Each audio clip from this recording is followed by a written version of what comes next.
आप सबको जय मसीह की। मैं पास्टर रमेश आपका स्वागत करता हूं हमारे यूट्यूब चैनल पर। और आइए हम परमेश्वर के वचन को मनन करेंगे। परमेश्वर के वचन में ऐसा लिखा है, मत्ती की पुस्तक 4 अध्याय। तब आत्मा यीशु को जंगल में ले गया ताकि इब्लीस से उसकी परीक्षा हो। वह 40 दिन और 40 रात निराहार रहा। तब उसे भूख लगी। तब परखने वाले ने पास आकर उससे कहा, यदि तू परमेश्वर का पुत्र है तो कह दे कि ये पत्थर रोटियां बन जाएं। यीशु ने उत्तर दिया, लिखा है, मनुष्य केवल रोटी ही से नहीं परंतु हर एक वचन से जो परमेश्वर के मुख से निकलता है जीवित रहेगा।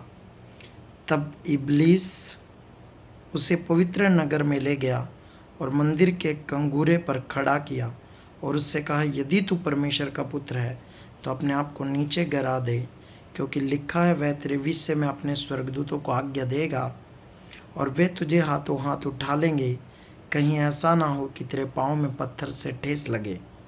फिर यीशु ने उत्तर दिया, यह भी लिखा है, तू प्रभु अपने परमेश्वर की परीक्षा ना कर। तीसरी बार फिर शैतान ने परीक्षा की। फिर इब्लीस उसे एक बहुत ऊंचे पहाड़ पर ले गया और सारे जगत के राज्य और उसको उसका वैभव दिखाकर उससे कहा, यदि तू गिरकर मुझे प्रणाम करे तो मैं यह सब तुझे दे दूंगा। तब यीशु ने उससे कहा, हे शैतान, दूर हो जा, क्योंकि लिखा है, तू प्रभु अपने परमेश्वर को प्रणाम कर और केवल उसी की उपासना कर। तब शैतान उसके पास से चला गया और देखो, स्वर्गदूत आकर उसकी सेवा करने लगे। आमीन। मेरे प्रियो, आज हम एक चीज़ पे गौर करेंगे और उसका मेरा विषय क्या है कि वचन हमारी लाइफ में कितना ज़रूरी है। अगर आप एक मसीह व्यक्ति हैं, आप एवरी संडे चर्च जाते हैं, आप चर्च में प्रॉपर टाइथ दे रहे हैं, आप चर्च में आराधना भी अच्छा कर रहे हैं, लेकिन अगर आप परमेश्वर के वचन पर नहीं चलते, अगर आप प्रभु की आज्ञाओं पर नहीं चलते, अगर आप प्रभु के नियमों पर नहीं चलते, तो दुष्ट आत्मा बार बार आपकी लाइफ में अटैक करेगा, आपके फाइनेंस पे, आपके परिवार पे, आपके बच्चों पे अटैक करेगा और आप अपने परिवार को नाश की ओर जाता हुआ देखेंगे। प्रियो, आज क्या होता है, कई बार हमारी चर्च के अंदर कई लोग आके बोलते हैं, पास्टर जी, दुष्ट आत्मा बार बार आ रहा है, जा रहा है। जब प्रार्थना करते हैं दुष्ट आत्मा चला जाता है और उसके बाद फिर दुष्ट आत्मा आ जाता है। इसका रीज़न क्या है मेरे प्रियो? आप देखिए, यहाँ पर उसी रीज़न को हम आज देखेंगे। बाइबल क्या कहती है? यीशु मसीह 40 दिन रात के उपवास करके अभी आया था, लेकिन उसी समय परमेश्वर ने उसकी परीक्षा शैतान से कराई और शैतान ने आकर यीशु की परीक्षा किया और शैतान ने आकर उससे क्या कहा? कहता है, तब परखने वाले पास आकर उससे कहा, यदि तू परमेश्वर का पुत्र है। आप देखिए, जब यीशु मसीह ने बपतिस्मा लिया था तब आकाशवाणी हुई थी कि ये मेरा प्रिय पुत्र है। वो आकाशवाणी सब लोगों ने सुनी, शैतान ने सुनी, यीशु मसीह ने सुनी, सब लोगों ने सुनी थी। लेकिन तब भी अभी शैतान का काम क्या है? वो परमेश्वर के वचन को डाउन करता है, परमेश्वर के वचन को झूठा ठहराता है। आदम के बाग के अंदर भी शैतान ने आदम हवा से कहा कि नहीं, जब तुम उस फल को खाओगे तो तुम परमेश्वर के तुल्य बन जाओगे। जबकि आदम और हवा पहले से परमेश्वर के तुल्य थे, परमेश्वर ने उन्हें अपनी समानता में बनाया था, लेकिन शैतान ने परमेश्वर के वचन को झूठा ठहरा दिया। यहाँ पे आके भी शैतान यीशु मसीह को कह रहा है, यदि तू परमेश्वर का पुत्र है, अगर तू है। जबकि यीशु मसीह ने, देखिए आप, यीशु मसीह ने झुंझलाकर जवाब नहीं दिया। यीशु मसीह घमंड में नहीं आया कि ले मैं दिखा देता हूँ तेरे को, मैं परमेश्वर का पुत्र हूँ। नहीं, यीशु मसीह ने वैसे ही पवित्र शास्त्र के अनुसार, क्योंकि वो वचन को जानता था, वचन के अनुसार उसने जवाब दिया। और परखने वाले ने कहा, यदि तू परमेश्वर का पुत्र है तो कह दे कि ये पत्थर रोटियां बन जाए। यीशु मसीह ने भी वचन से जवाब दिया। यीशु मसीह ने कहा, लिखा है, मनुष्य केवल रोटी से नहीं परमेश्वर के मुख से निकलने वाले वचन से जीवित रहेगा। अब फिर शैतान ने भी, जब शैतान ने सुना कि यीशु मसीह ने कहा लिखा है, अब शैतान ने भी वैसे ही किया। शैतान भी फिर 5 वचन में लिखा, तब इब्लीस उसे पवित्र नगर में ले गया और मंदिर के कंगूरे पे खड़ा किया और वो उसने उसने कहा यदि तू परमेश्वर का पुत्र है तो अपने आप को नीचे गिरा दे, क्योंकि लिखा है वह तेरे विषय में अपने स्वर्गदूतों को आज्ञा देगा और वे तुझे हाथों हाथ उठा लेंगे। अब शैतान ने भी बोल दिया कि ये भी लिखा है, क्योंकि शैतान भी वचन को जानता है मेरे प्रियो। अब देखिए यीशु मसीह ने भी उसको बड़ा अच्छा जवाब दिया। शैतान ने यीशु मसीह को बताया कि ऐसा लिखा है वे तुझे हाथों हाथ उठा लेंगे, जो कि भजन संहिता 91 में लिखा है। अब यीशु मसीह ने भी उसका जवाब दिया, 7 वचन में लिखा, यह भी लिखा है तू प्रभु अपने परमेश्वर की परीक्षा ना कर। परमेश्वर ने जब आज्ञाएं दी निर्गमन की पुस्तक में, तो उसमें एक आज्ञा थी कि परमेश्वर का नाम व्यर्थ में नहीं लेना। आज कई लोग प्रार्थना करते हैं, प्रभु तेरे वचन में लिखा है मांगोगे मिलेगा, मांगोगे मिलेगा, मांगोगे मिलेगा। उल्टी पुल्टी चीजें मांगते रहते हैं, जिसके कारण उन्हें मिलता नहीं है। यीशु मसीह ने कहा तुम मांगते हो पर तुम्हें मिलता नहीं है, क्योंकि तुम बुरी इच्छा से मांगते हो। सो मांगना क्या है, ये भी बहुत महत्वपूर्ण बात है। वचन में तो लिखा है, तो इसलिए बाइबल क्या कहती है, यीशु मसीह ने भी कहा ये भी लिखा है तू प्रभु अपने परमेश्वर की परीक्षा ना कर। फिर परखने वाले ने तीसरी बार और वचन का इस्तेमाल किया, और वो क्या कहता है, फिर इब्लीस उसे एक बहुत ऊंचे पहाड़ पर ले गया, सारे जगत का राज्य और उसका वैभव दिखाकर उससे कहा यदि तू गिरकर मुझे प्रणाम करेगा तो ये सब मैं तुझे दे दूंगा।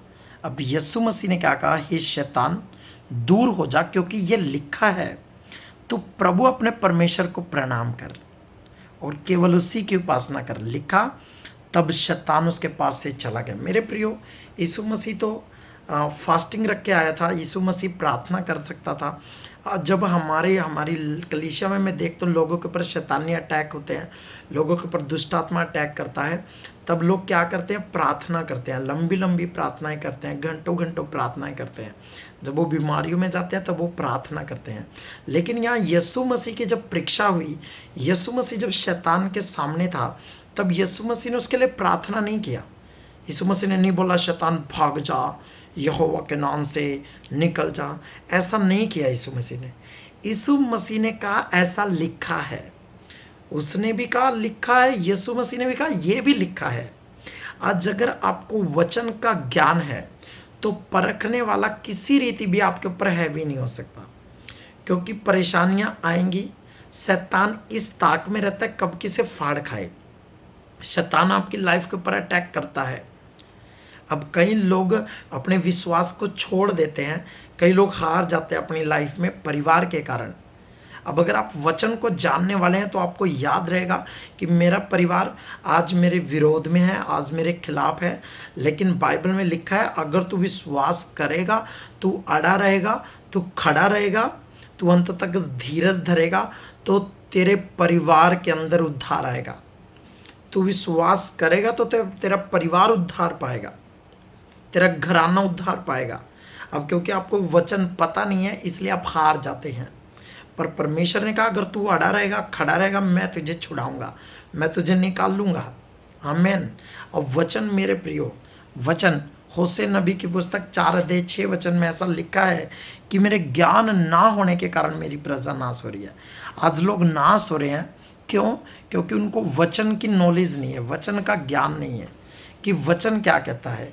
इसलिए आज बहुत सारे लोग प्रार्थना तो करते हैं, आराधना तो करते हैं, लेकिन वो वचन नहीं पढ़ते, वचन उनके अंदर नहीं है। तो वचन मेरे प्रिय, बाइबल कहती है आदि में वचन था, वचन परमेश्वर के साथ था, वचन ही परमेश्वर था। अगर वचन आपके अंदर है इसका मतलब है परमेश्वर आपके अंदर है। अगर आप वचन के साथ जुड़े हुए हैं, वचन आपके साथ जुड़ा हुआ है, इसका मतलब है आप परमेश्वर के साथ जुड़े हुए हैं। तो परमेश्वर के वचन, भजन संहिता 107:20 में ऐसा लिखा है, परमेश्वर अपने वचन को भेजकर लोगों को चंगा करता है और जिस गड्ढे में पड़े हैं उससे उन्हें निकालता है। किसके द्वारा? वचन के द्वारा। वचन निकालता है लोगों को बाहर। जब आपको वचन की नॉलेज होगी तो आप बाहर आएंगे, आप वचन के साथ बने रहेंगे, वचन आपको मजबूती देगा, वचन आपको जीत देता है शैतान के ऊपर। यीशु मसीह ने प्रार्थना नहीं किया शैतान के लिए, यीशु मसीह ने वचनों को क्लेम किया। आप जब बीमारियों में पड़ेंगे, अगर आप बीमार हैं, आप प्रार्थना करें प्रभु मुझे चंगा कर, प्रभु मुझे चंगा कर। आपको मालूम होना चाहिए यीशु मसीह ने सब कुछ पूरा कर दिया है पहले से। अब यीशु मसीह, अगर आपको वचन की नॉलेज है, तो आप ये नहीं कहेंगे प्रभु मुझे चंगा कर, आप ये कहेंगे परमेश्वर आपके वचन में लिखा है, वचन में लिखा है उसके कोड़े खाने से मैं चंगा हो चुका हूँ, चंगाई मेरा हिस्सा है। आप बहुत जल्दी रिकवर करेंगे मेरे प्रियो, आप बहुत जल्दी चंगे हो जाएंगे, आप टेस्टमनी के साथ खड़े होंगे यीशु मसीह के नाम में। कब? जब आपको वचन की नॉलेज होगी। अब एक व्यक्ति प्रार्थना कर रहा है, चर्चा रहा है प्रभु मुझे चंगा करेगा, प्रभु मुझे चंगा करेगा, उसका अंगीकार है प्रभु मुझे चंगा करेगा, आज पास्टर मेरे ऊपर हाथ रख देगा मैं चंगा हो जाऊंगा। नहीं मेरे प्रियो, पर एक व्यक्ति चर्चा रहा है और वो ये प्रार्थना करता है यीशु मसीह आपके कोड़े खाने से मैं चंगा हो चुका हूँ, और वो बहुत जल्दी टेस्टमनी के साथ आता है। फर्क क्या है? दोनों विश्वासी हैं, दोनों आराधना कर रहे हैं, दोनों चर्च के हर काम में हैं, पर अंगीकार क्या है आपको? एक व्यक्ति वो है जो सिर्फ वचन को पढ़ता है पर उस वचन को अपनी लाइफ में क्लेम नहीं करता, पर एक व्यक्ति वो है जो वचन को पढ़ता है और उसे क्लेम करता है अपनी लाइफ में, वो घोषणा करता है उसको अपने मुंह से। आप देखेंगे जब कोई जानवर जो भैंसे, गाय भैंसे घरों में होती है, वो चारा खाती है, वो चारा खाने के बाद 3-3 घंटे उस चारे को वो जुगाड़ी करती हैं। मेरे प्रियो वैसे ही वचन है, वचन आपने पढ़ लिया पूरा दिन, आपको उसको मनन करना बहुत ज़रूरी है कि आपकी लाइफ के लिए वो वचन क्या कह रहा है। एक भी वचन ऐसा नहीं है जो आपकी लाइफ के लिए नहीं है, ये पूरा बाइबल हमारे लिए, मेरे और आपके लिए है। हमें इसको मनन करना बहुत ज़रूरी है। तो वचन हमें जीत देता है शैतान के ऊपर, वचन हमें जयवंत करता है मेरे प्रियो। आप देखिए जब दाऊद गोलियत से लड़ने के लिए गया, उस गोलियत से जब कोई लड़ने की हिम्मत नहीं कर रहा था तो दाऊद गया, और दाऊद ने जाके, गोलियत उसका मजाक लगा रहा था, गोलियत कह रहा था मैं कोई कुत्ता हूं तो छड़ी लेकर मेरे पास आया। पर दाऊद ने क्या कहा? दाऊद ने कहा परमेश्वर यहोवा के नाम से मैं आया हूं। वो जानता है यहोवा जयवंत करने वाला है, वो जानता है यहोवा जीत देने वाला परमेश्वर है, इसलिए उसने कहा मैं यहोवा के नाम से तेरे पास आया हूं, और यहोवा ने उसको उसके हाथ में कर दिया। मेरे प्रियो वचन आपको मालूम होगा, अगर आपको मालूम है वचन में क्या लिखा है, अब आपको मालूम है मेरा परमेश्वर उपाय करने वाला है, वो यहोवा यरी है। आप जिंदगी की किसी भी परिस्थिति में हारने वाले नहीं है। आप किसी भी बीमारी में चले जाएं, दुख में चले जाएं, कर्ज के नीचे चले जाएं, आपको क्लेम करेंगे मेरा परमेश्वर यहोवा यरी है, वो मेरा उपाय करेगा, वो मेरे परिवार के लिए उपाय करेगा, वो मेरी ज़िंदगी के लिए उपाय करेगा, वो मेरे खाने का उपाय करेगा। सो आपको वचन पता होगा कि वो यहोवा यरी है जिसने अब्राहम के लिए उपाय किया, वो यहोवा राफा है जो चंगा करने वाला परमेश्वर है। अब आपको वचन नहीं पता, इसलिए आप हार जाते हैं, लोग हार जाते हैं अपनी लाइफ में, वो छोड़ जाते हैं परमेश्वर को। पर लोग कैंसर के रोगी हील हो जाते हैं, कोड़ियों को शुद्ध किया परमेश्वर ने। अगर आपको वचन पता होगा, वचन ही आपको जय देगा मेरे प्रियो। तो बाइबल में लिखा भजन संहिता 119 के 105 में लिखा, तेरा वचन मेरे पाँव के लिए दीपक और मेरे मार्ग के लिए उजियाला है। आज लोगों को समझ में नहीं आता क्या करूं क्या ना करूं अपनी लाइफ में, लोग निराश हो जाते हैं, लोग सुसाइड करते हैं। पर मेरे प्रियो वचन जो है वो आपको बाहर लेकर आता है आपके डिप्रेशन से, वचन आपको बाहर लेकर आता है, वो आपको उजियाले में लेकर आता है, वो अंधकार को खत्म करता है।